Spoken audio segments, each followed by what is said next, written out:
Of you. Welcome back to my class. मेरा नाम है ज्योति और आप देख रहे हैं जीजी केमिस्ट्री। तो दोस्तों, आज हम देखेंगे कि ऐसी कौन कौन सी गवर्नमेंट जॉब्स हैं जहां हम अपने एमएससी और बीएससी के बाद अप्लाई कर सकते हैं। नॉर्मली हमको ये इन्फॉर्मेशन नहीं होती है कि हम अपने बीएससी के बाद हमारे लिए क्या जॉब अपॉर्चुनिटीज़ हैं या एमएससी के बाद हमारे पास क्या जॉब अपॉर्चुनिटीज़ हैं।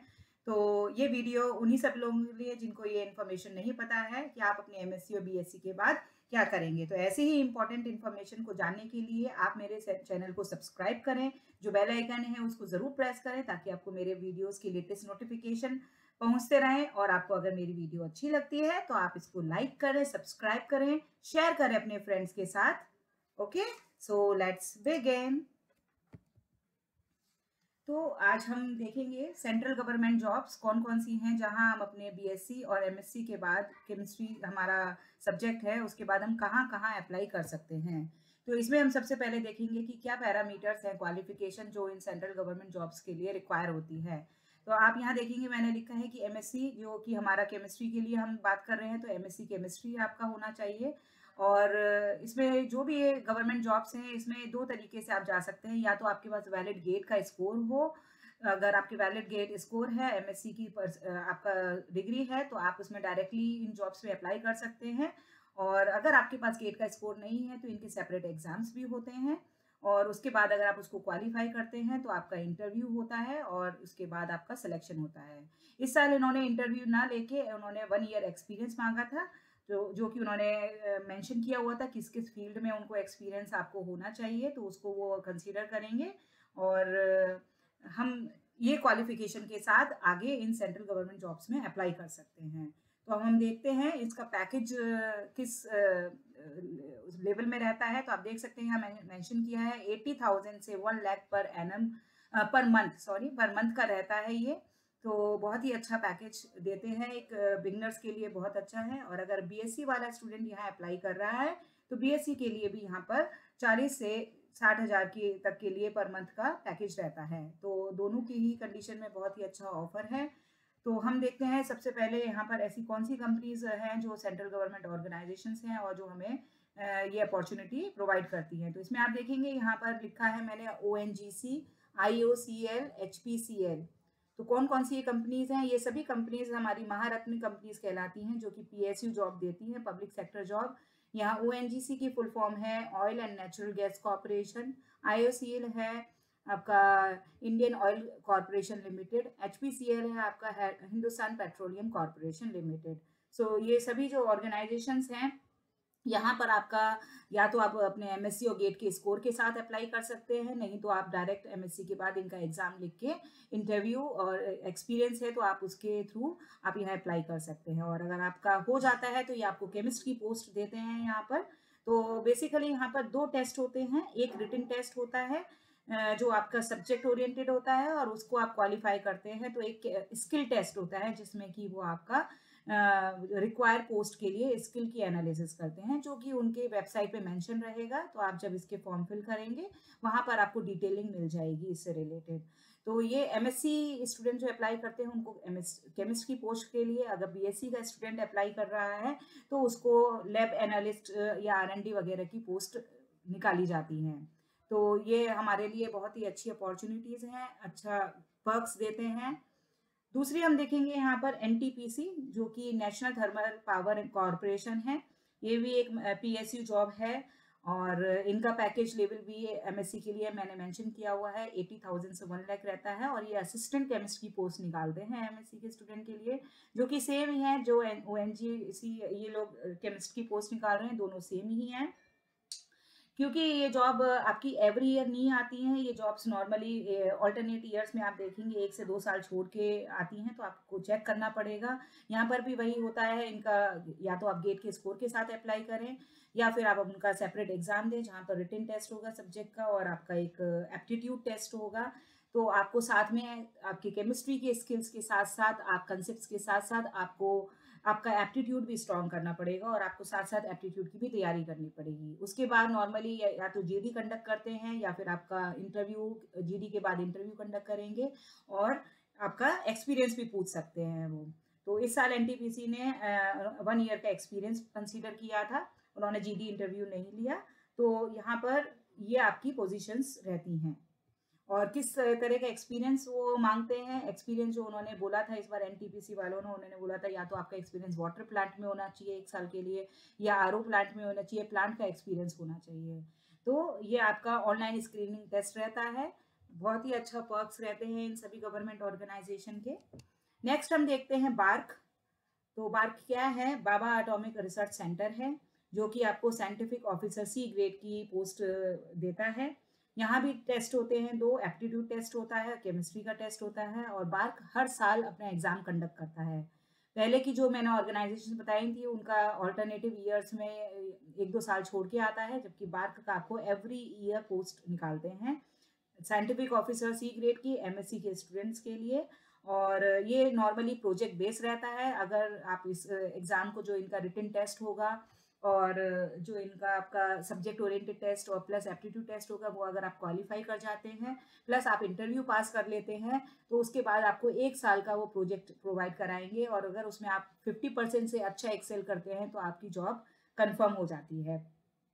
तो यहाँ पर ये आपका बार्क की बारे में हमने बताया है। देखते हैं कि नेक्स्ट ऑर्गेनाइजेशन कौन सी है, डीआरडीओ। आप सभी ने सुना होगा डीआरडीओ के बारे में। ये है डिफेंस रिसर्च डेवलपमेंट ऑर्गेनाइजेशन, जो कि साइंटिस्ट की पोजीशन देती है, साइंटिस्ट बी की। तो यहाँ पर इनका टेस्ट होता है डीआरडीओ आरएसी करके, रिक्रूटमेंट एंड असेसमेंट सेंटर, और ये भी आपका गेट के स्कोर को कंसीडर करते हैं। तो यहाँ भी आप एमएससी के बाद गेट स्कोर के साथ अप्लाई कर सकते हैं, या फिर आप उनका एग्जाम भी दे सकते हैं, या फिर आप दोनों ही ऑप्शन को लगा सकते हैं, गेट स्कोर प्लस सेपरेट इनका एग्जाम, दोनों को ही ऑप्ट कर सकते हैं। तो इनका भी प्रोजेक्ट बेस्ड रहता है, आपका प्रोबेशन पीरियड रहेगा, अगर आप उसमें अच्छा करते हैं तो आपकी जॉब को कंफर्म करते हैं ये। यहाँ पर टेस्ट आपका सब्जेक्ट ओरिएंटेड ही रहता है। आपका अगर सब्जेक्ट केमिस्ट्री है तो केमिस्ट्री का आपका क्वेश्चन पेपर रहेगा। नॉर्मली ये एमएससी फर्स्ट क्लास मांगते हैं सेक्शन साइंटिस्ट बी कैटेगरी के लिए। ये एक ग्रेड ए जॉब है जिसको हम गेजेटेड जॉब बोलते हैं। और अभी इन्होंने लास्ट 2020 में अपनी पोस्ट निकाली थी। डीआरडीओ भी अपनी एवरी ईयर पोस्ट नहीं निकालता है, तो लास्ट अभी 2020 में आई है, तो हम अब 2022 में एक्सपेक्ट कर सकते हैं इनकी नेक्स्ट ओपनिंग को। तो नेक्स्ट है हमारा इसरो, जो सभी को पता होगा इंडियन स्पेस रिसर्च ऑर्गेनाइजेशन है। तो यहाँ पर भी ये साइंटिस्ट की पोजीशन देते हैं। इनके बहुत सारे इंस्टीट्यूट्स हैं अलग अलग सिटीज़ में, IIST, LPSC, उनकी आप सेपरेट वेबसाइट पे जाके उनकी पोजीशन को चेक कर सकते हैं। बीएससी के लिए ये लोग जूनियर असिस्टेंट की पोजीशन निकालते हैं, जबकि एमएससी के लिए साइंटिस्ट की पोजीशन निकालते हैं। यहाँ पर भी आपका जो एनरोलमेंट रहेगा वो भी प्रोजेक्ट बेस ही रहेगा। और नॉर्मली इन सभी जो मैंने ऑर्गेनाइजेशंस बताई हैं, इनकी वैकेंसीज बहुत कम होती हैं, 2 या 3 होती हैं। और लेकिन वैकेंसी कम है इसका मतलब ये नहीं है कि आप यहाँ अप्लाई नहीं करेंगे। यहाँ अगर वैकेंसी कम है तो कंपटीशन भी कम होता है, तो हमको यहाँ पर हमारे चांसेस ज़्यादा हैं इन ऑर्गेनाइजेशन में जाने के। तो लास्ट इसरो ने जो निकाली थी पोजीशन बीएससी के लिए निकाली थी 2019 में, जहां उन्होंने जॉब का टाइटल दिया था साइंटिफिक असिस्टेंट केमिस्ट, और उनका जो सैलरी थी वो 45 to 1.5 लाख के बीच में उन्होंने दिया था बीएससी के लिए, जो कि एक बहुत ही बड़ा पे स्केल है।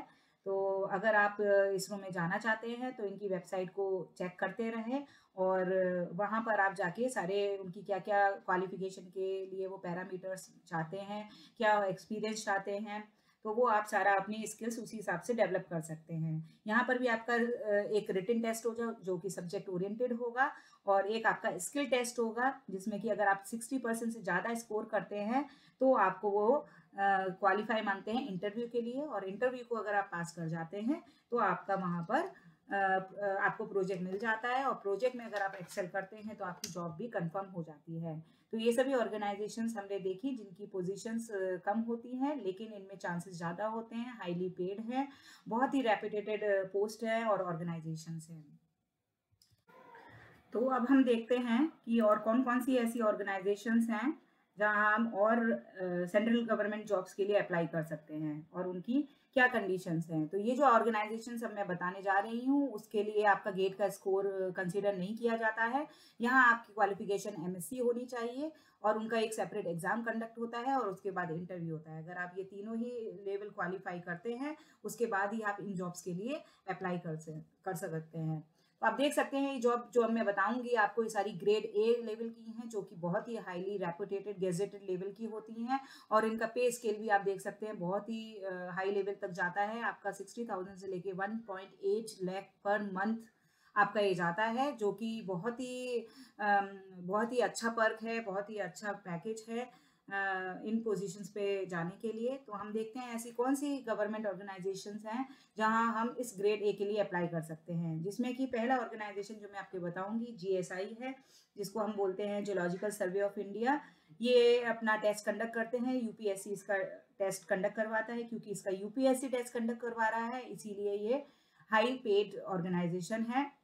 और अगर आप इसका टेस्ट क्वालिफाई करते हैं, इंटरव्यू क्वालिफाई करते हैं, तो उसके बाद आपको ये जियोकेमिस्ट की पोजीशन देते हैं। यहाँ पर भी ये आपका एप्टीट्यूड टेस्ट होता है और आपका सब्जेक्ट टेस्ट होगा। तो आपको एप्टीट्यूड की तैयारी साथ साथ करनी है केमिस्ट्री के साथ।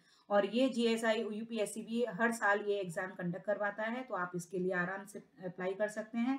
बहुत ही सिक्योर जॉब है, लाइफ टाइम पेंशन है, पर्क्स बहुत अच्छे देते हैं, पेड लीव्स रहती हैं यहाँ पर, और रेस्पेक्टेबल आपको हाउस रेंट भी मिलता है यहाँ। और अभी मैंने देखा है कि इन्होंने अपनी जो लास्ट पोजीशन निकाली थी वो 2020 अप्रैल में निकाली थी। बीएससी के लिए भी निकाली थी और एमएससी के लिए भी निकाली थी। बीएससी के केस में उन्होंने 3 इयर्स का अपना एक्सपीरियंस मांगा था। आपका एक्सपीरियंस उसमें एग्रीकल्चरल इंस्ट्रूमेंट्स में होना चाहिए, या फिर आपका एनालिटिकल इंस्ट्रूमेंट्स में होना चाहिए, methods of analysis of organic compounds में होना चाहिए, इनऑर्गेनिक कंपाउंड्स की और मटेरियल्स की, इनऑर्गेनिक मटेरियल्स की आपको एनालिसिस की जानकारी होनी चाहिए किसी इंस्टीट्यूट या केमिस्ट यूनिवर्सिटी से। तो अगर आपने ये आपका स्किल डेवलप कर रखे हैं किसी अच्छे इंस्टीट्यूट या यूनिवर्सिटी से, तो आप बीएससी के साथ प्लस 3 इयर्स एक्सपीरियंस के साथ आप इस जॉब के लिए अप्लाई कर सकते हैं। और एमएससी स्टूडेंट्स के लिए उन्होंने 1 ईयर का एक्सपीरियंस मांगा था इन्हीं सभी फील्ड में, जहां आपको एक्सपीरियंस एनालिटिकल इंस्ट्रूमेंट्स में होना चाहिए, कैसे उसको यूज़ करते हैं, कैसे हम ऑर्गेनिक और इनऑर्गेनिक मटेरियल्स को एनालाइज करते हैं। तो इन सभी चीज़ों का एक्सपीरियंस आपको होना चाहिए किसी अच्छे इंस्टीट्यूट जैसे आईआईएससी या आईआईटी या यूनिवर्सिटी से, तो वो आपके इस जॉब के लिए आप अप्लाई कर सकते हैं। नॉर्मली यहाँ पर मैंने एक चीज़ और देखी थी कि उन्होंने अपना एक क्वालिफिकेशन पैरामीटर में लिखा हुआ था कि डिज़ायरेबल।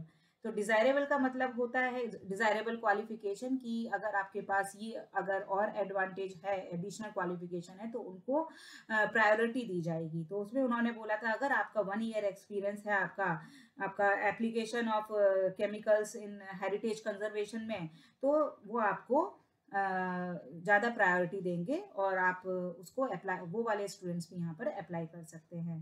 तो बहुत ही अच्छी पोस्ट है, यूपीएससी के थ्रू होती है, आप इसमें डेफिनेटली ट्राई कर सकते हैं अगर आपका एप्टीट्यूड अच्छा है और केमिस्ट्री की नॉलेज अच्छी है।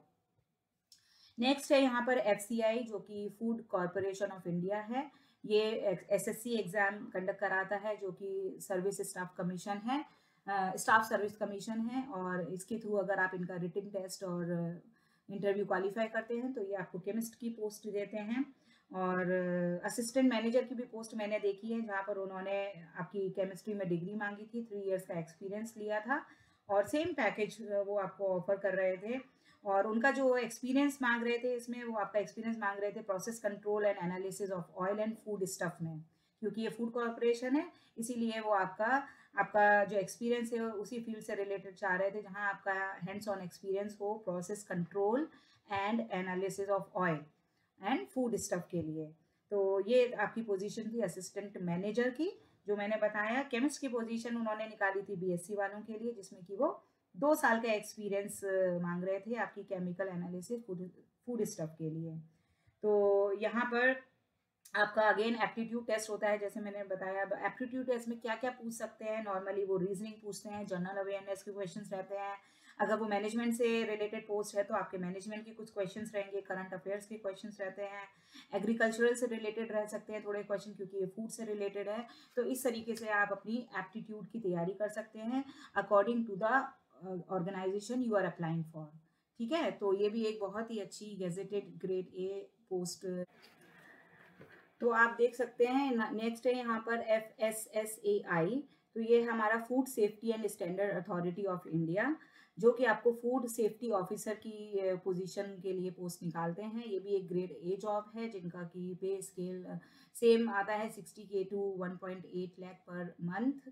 और क्योंकि ये ग्रेड ए गेजेटेड जॉब है, ये बहुत ही हाईली अगेन सिक्योर जॉब है। एप्टीट्यूड टेस्ट प्लस आपका केमिस्ट्री और प्लस इंटरव्यू। तो आपके 2 टेस्ट होते हैं इन सभी पोस्ट में। नॉर्मली एप्टीट्यूड टेस्ट और केमिस्ट्री रहता है आपका, क्योंकि आपका केमिस्ट्री के लिए अप्लाई कर रहे हैं, प्लस आपका इंटरव्यू होगा।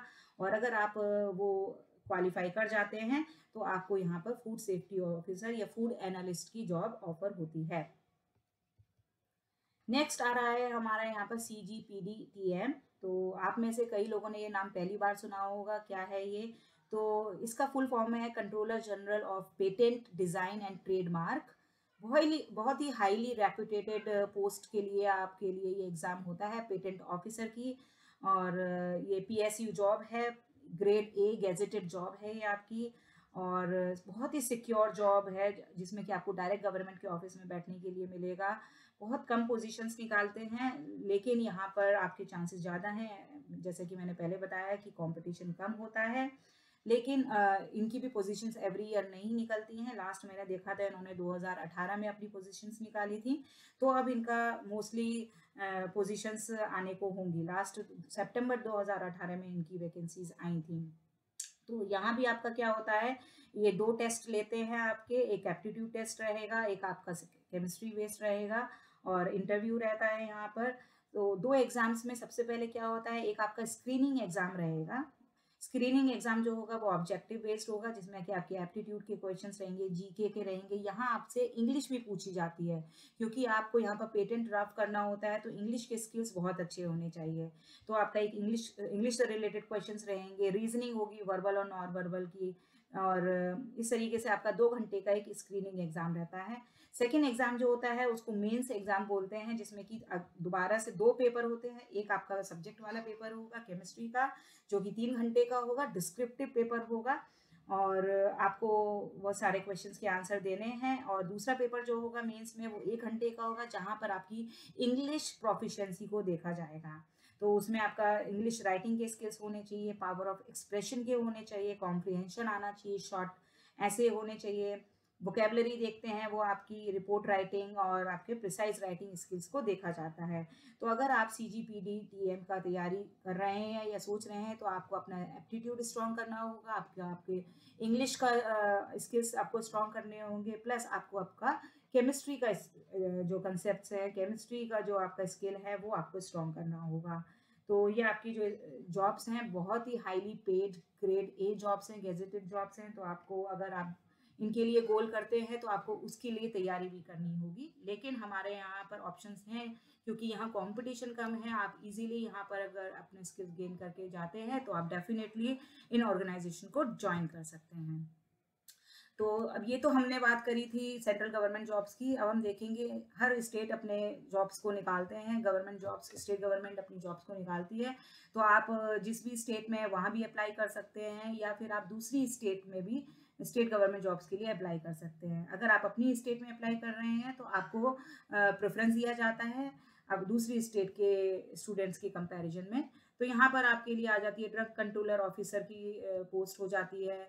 वाटर एंड पोल्यूशन डिपार्टमेंट होते हैं जहाँ आप अप्लाई कर सकते हैं। हर स्टेट का अपना डिपार्टमेंट होता है। टेस्टिंग लैब्स होती हैं, यहाँ पर आप अप्लाई कर सकते हैं। जो यहाँ पोस्ट होती है वो आपको केमिस्ट की, रिसर्च एनालिस्ट की, लैब टेक्नोलॉजिस्ट की, या रिसर्च ऑफिसर, रिसर्च साइंटिस्ट, ये सभी पोस्ट के लिए ये आपको निकालते हैं। तो स्टेट गवर्नमेंट के लिए आपको समय समय पर चेक करते रहना पड़ेगा, क्योंकि सेंट्रल गवर्नमेंट की जॉब्स की ओपनिंग्स हमको पता चल जाती हैं इजीली, लेकिन स्टेट की कहीं ना कहीं मिस हो जाती है। तो इसके लिए आपको बहुत ही बारीकी से न्यूज़पेपर में चेक करते रहना पड़ेगा, इनकी वेबसाइट्स पे जा जाके चेक करना पड़ेगा। तो आप इसको भी अप्लाई कर सकते हैं और आपकी मिस नहीं होगी। अगर आपका एक्सपीरियंस टीचिंग की तरफ है, आप आप एजुकेशन लाइन में जाना चाहते हैं, तो आप CSIR नेट क्वालिफाई कर सकते हैं। अगर आपने ये क्वालिफाई कर लिया, तो आप लेक्चरशिप के लिए एलिजिबल हो जाते हैं, जो कि एक लाइफ टाइम क्वालिफिकेशन है ये। नेट के एग्ज़ाम और आपका गेट के एग्ज़ाम दोनों की सेम ही प्रिपरेशन होती है। यहाँ पर आपसे बेसिकली केमिस्ट्री सब्जेक्ट के क्वेश्चंस पूछे जाते हैं। एक पोर्शन आपका एप्टीट्यूड का होता है, बहुत ही सिंपल जनरल नॉलेज का रहता है। यहाँ थोड़ा-सा portion physics, chemistry, zoology, botany, bio, science, computer सबसे पूछा जाता है थोड़ा-थोड़ा, और बाकी के 2 पेपर आपके केमिस्ट्री से रिलेटेड होते हैं। टोटल 3 पेपर होते हैं यहाँ पर, एमसीक्यू बेस्ड पेपर है, नेगेटिव मार्किंग भी होती है, और आप इजीली ये आप क्वालिफाई कर सकते हैं। अगर आप स्कूल में टीचर बनना चाहते हैं तो आप बीएड का एग्ज़ाम क्वालिफाई कर सकते हैं। आप अपनी बीएससी के बाद भी बीएड दे सकते हैं, एमएससी के बाद भी जा सकते हैं। और अगर आप ड्रीम कर रहे हैं एमएससी के बाद हायर एजुकेशन का, तो उसके लिए आपको जेआरएफ को स्कोर करना होगा, जो कि एक जूनियर रिसर्च फेलोशिप है। एग्ज़ाम दोनों का एक ही है, नेट या जेआरएफ। जो हाई रैंक वाले होते हैं उनको रिसर्च फेलोशिप मिलती है, और जिनका रैंक कम होता है कंपेयर्ड टू जेआरएफ, उनको नेट का सर्टिफिकेट दिया जाता है। जो नेट का सर्टिफिकेट है वो लाइफ टाइम रहता है। जेआरएफ क्योंकि आपको रिसर्च फेलोशिप दी जा रही है, यहाँ आपको स्टाइपेंड मिलेगा, इसकी वैलिडिटी 2 साल होती है। तो आपको अगर जेआरएफ क्वालिफाई कर जाते हैं तो आप पीएचडी के लिए किसी भी इंडिया के इंस्टीट्यूट या यूनिवर्सिटी में, कॉलेज में अप्लाई कर सकते हैं। आईआईटी, आईआईएससी जैसे प्रीमियम इंस्टीट्यूट में अप्लाई कर सकते हैं, और इस तरीके से आप अपने प्रोफेसर बनने के ड्रीम को पूरा कर सकते हैं। और अगर आप बीएससी के स्टूडेंट्स हैं, आप एमएससी के लिए भी अगर आईआईटी, आईआईएससी जैसे इंस्टीट्यूट में जाना चाहते हैं, तो आप आईआईटी जेम की तैयारी कर सकते हैं, जो कि एमएससी के एंट्रेंस टेस्ट होता है, जहां आपसे केमिस्ट्री से रिलेटेड कंसेप्ट ओरिएंटेड क्वेश्चन पूछे जाते हैं। तो इस तरीके से आप टीचिंग लाइन में भी प्रोफेशन बना सकते हैं। आप एमएससी और पीएचडी आईआईटी, आईआईएससी से करके कोई भी इंडस्ट्री भी ज्वाइन कर सकते हैं। फार्मास्यूटिकल इंडस्ट्री ज्वाइन कर सकते हैं, पेट्रोलियम इंडस्ट्री ज्वाइन कर सकते हैं, प्राइवेट जॉब ज्वाइन कर सकते हैं जो हाईली पेड होती हैं। तो इस तरीके से आपके लिए बहुत सारा स्कोप है आपके बीएससी और एमएससी के बाद। तो अब आपको वरीड नहीं होना है, चिंता नहीं करनी है कि हम क्या करेंगे। आपके पास अब बहुत सारी अपॉर्चुनिटीज़ हैं। आप इस वीडियो से रेफर कर सकते हैं, गवर्नमेंट की वेबसाइट पे जाके चेक कर सकते हैं। तो दोस्तों, मैं मानती हूँ कि आपके लिए वीडियो बहुत ही हेल्पफुल रहेगा। तो इसी इंफॉर्मेशन के साथ मैं आपके साथ आज के लिए विदा लेती हूँ। See you till then, bye bye.